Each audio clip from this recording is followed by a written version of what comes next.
Now, my next story is around mental health, a topic which is not always given priority on the continent. But with the rise of kidnappings, banditry and insurgency in Nigeria, for example, many have fallen victims of mental health.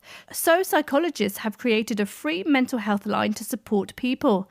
Therapy in local languages is not easily available, but this free service currently works in Hausa, Igbo and Yoruba. They use posters, workshops and seminars to encourage Nigerians to reach out for help. BBC Africa's Salihu Adamu Usman reports from Abuja. Hello, Assalamu alaikum. Welcome to Intersect Consortium in Abuja, Nigeria's capital. This place is called Home of Assistance. It is a helping hand for people seeking support for their mental health in a country where, according to the World Health Organization, 1 in 4 will experience mental illness. The group uses Nigerian local languages to communicate and provide psychological support on depression, anxiety, and post-traumatic stress disorder. At the moment, the service is available in 3 Nigerian major languages: Hausa, Yoruba, and Igbo. Dr. Dayiba Shuaibu is a mental health practitioner and one of the team leads. We felt it would be good if you step it down to a language that people can understand. If you picked up the phone and then the person at the other end of the line raises a question and says, "Sorry, I explained myself better in Pidgin English. Is that okay?" "Oh yes, that's okay."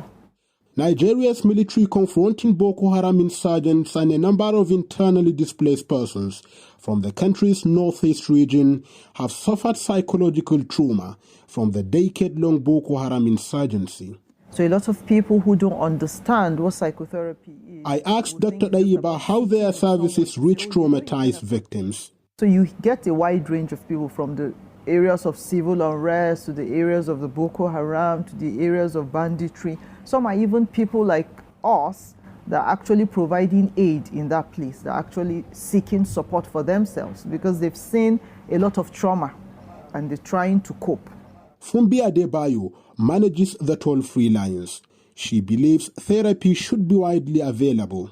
The reason we do this is because we understand that everybody goes through challenges at one point in their life, and sometimes they just need someone that would help them and guide them through those challenges and through those problems. And that's why we're here. We know the impact of COVID-19 and how you can't really physically go into hospitals or go into places and talk to people. So that's why we're providing a telephone counseling service. I am now heading to visit a beneficiary of the toll-free line therapy service who was counseled in Hausa language. And she is speaking to us under just one condition: anonymity. I got depressed when I was a young girl in school. I met a guy who lured me into substance abuse. My relatives began hating me and nobody welcomes me wherever I go. From there, I started to struggle with my mental health. Initially, my parents took me to the consortium's rehabilitation center. When I got back home after some time, I have subsequently begun to call the psychologists via the toll-free line and continued to be counseled. At the moment, I feel revived. Even my relatives who previously hated me now call to check on me.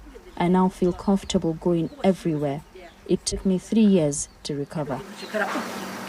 The BBC's Africa's Salihu Adamu Usman reporting.